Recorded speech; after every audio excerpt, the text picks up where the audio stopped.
L'homme bionique n'est plus de la science-fiction. Aujourd'hui, des machines peuvent remplacer des organes défectueux grâce au progrès de la biologie et de l'électronique.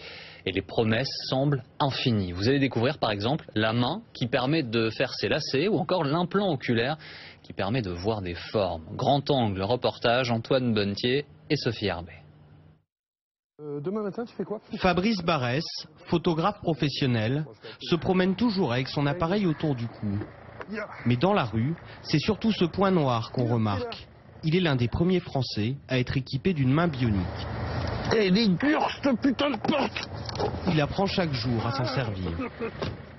C'est pas une vraie main, il n'y a pas de sensation de toucher, il n'y a pas de... Mais par contre, on a la précision d'une vraie main, on a différents mouvements par rapport à une vraie main. Fabrice peut actionner tous les doigts et faire tourner son poignet. Sa prothèse lui permet de réaliser les mêmes actions qu'une main humaine, et même un peu plus. Par exemple, quand je veux commander un verre, quand je suis... Voilà. Un ami m'avait dit, t'es 95% humain, 5% machine. Et je trouvais la formule très bonne.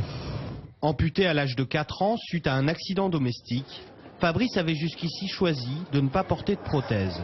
Car auparavant, elle ressemblait à ça. Des bras en plastique, dont le seul but était d'améliorer l'apparence. Cette main bionique dernier cri, il l'a trouvée par hasard sur Internet en visionnant une vidéo postée par un Britannique. Je suis allé sur mon ordinateur en me disant, bah, tiens, je n'ai pas vu ce qui s'était fait récemment, enfin sur les dernières années en prothèse de main, quoi. Et on tombe là-dessus. Et j'avoue que je suis resté surpris de l'avancée technologique en fait. Sur cette vidéo, il voit l'homme réussir une prouesse. Il fait ses lacets. Voilà. Et moi, quand j'ai vu ça la première fois, c'était bluffant, quoi. C'était très bluffant. Un bras en fibre de carbone, un peu façon Terminator. Très pratique pour tailler ses rosiers ou promener son chien.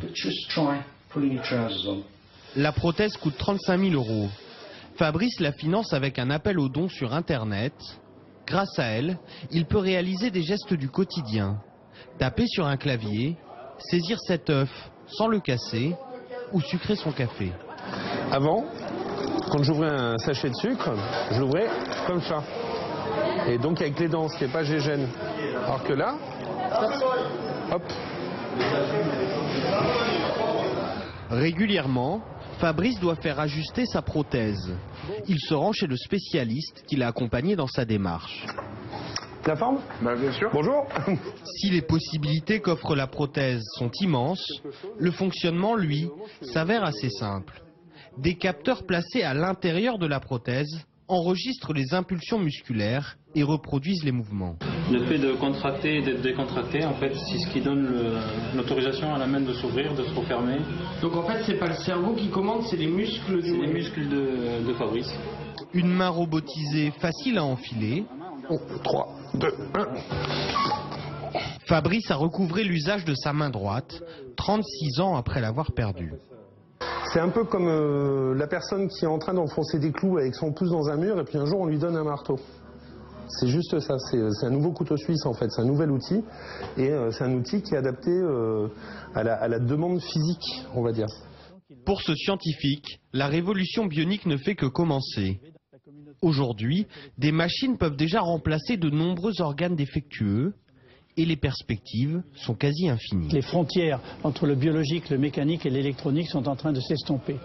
Et donc on voit des progrès extraordinaires réalisés dans l'œil, l'oreille, n'oublions pas les implants cochléaires qui permettent à des sourds profonds d'entendre, mais aussi dans des membres artificiels, des bras et des jambes notamment. L'œil par exemple. Jean, ici avec son épouse Jacqueline, a perdu la vue à l'âge de 52 ans à cause d'une rétinite pigmentaire, une maladie génétique. 20 ans déjà que pour lui, c'est le noir complet. Mais aujourd'hui... Là, il y a quelque chose qui est passé. Qu'est-ce que vous avez vu? C'est les voitures?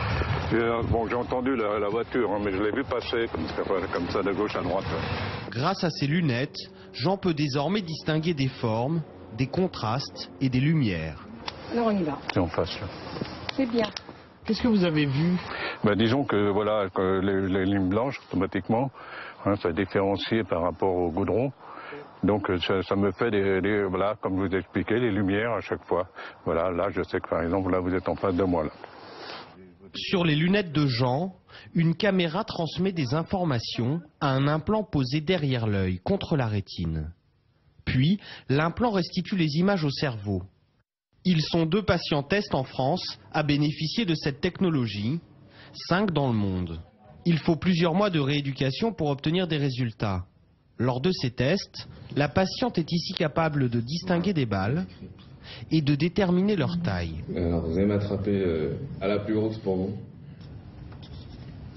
Merci. Jean a lui été appareillé en juillet 2013. En décembre dernier, l'équipe médicale l'emmène au pied du Trocadéro pour tenter de voir la Tour Eiffel. Je l'ai là. Ah ouais, c'est long. Oh là, ça clignote là. Ça scintille partout. Voilà, c'est ça, voilà, clac, clac.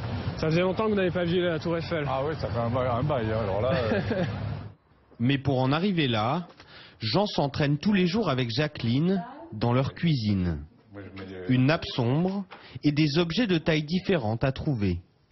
Toujours le même exercice, mais Jean espère qu'un jour, il verra plus que des formes et des lumières. Il n'y a aucun petit-enfant que je connais, vraiment, à part mon petit-fils, qui lui, encore, je voyais encore, mais j'étais encore dans les... J'arrivais à le voir encore, lui je l'ai vu, mais les autres petits-enfants, je ne connais pas leur visage. C'est ça que j'espérais, justement, un jour avant de partir, c'est de pouvoir les revoir, voir mes petits-enfants. Moi j'aimerais bien qu'ils voient comment moi je vis, parce qu'il a beau me toucher, mais c'est pas pareil. Il peut pas dire t'es belle. Pour l'instant, dans le monde, seules 2 sociétés ont mis au point ce type de technologie. L'une est américaine, l'autre française.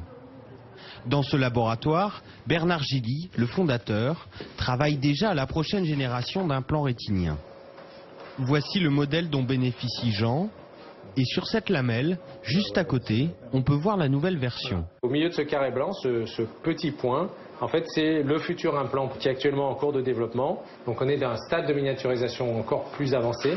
Selon lui, d'ici 5 ans maximum, les patients qui seront équipés de cet implant pourront accéder à une vision proche de la réalité, comme sur l'écran de droite. Ils pourront reconnaître les traits d'un visage ou lire le journal. Un marché colossal pour cet entrepreneur. C'est probablement entre 1 million et 1,2 million de personnes qui aujourd'hui, entre l'Amérique du Nord et l'Europe, pourraient être implantées avec un système de restauration de la vision et bénéficier de ces systèmes. Pour l'instant, le prix du dispositif est plutôt dissuasif, 100 000 €. Mais les industriels du secteur espèrent que la sécurité sociale en prendra une partie en charge et qu'ils pourront diminuer à terme les coûts lorsque la bionique fera partie de notre vie quotidienne.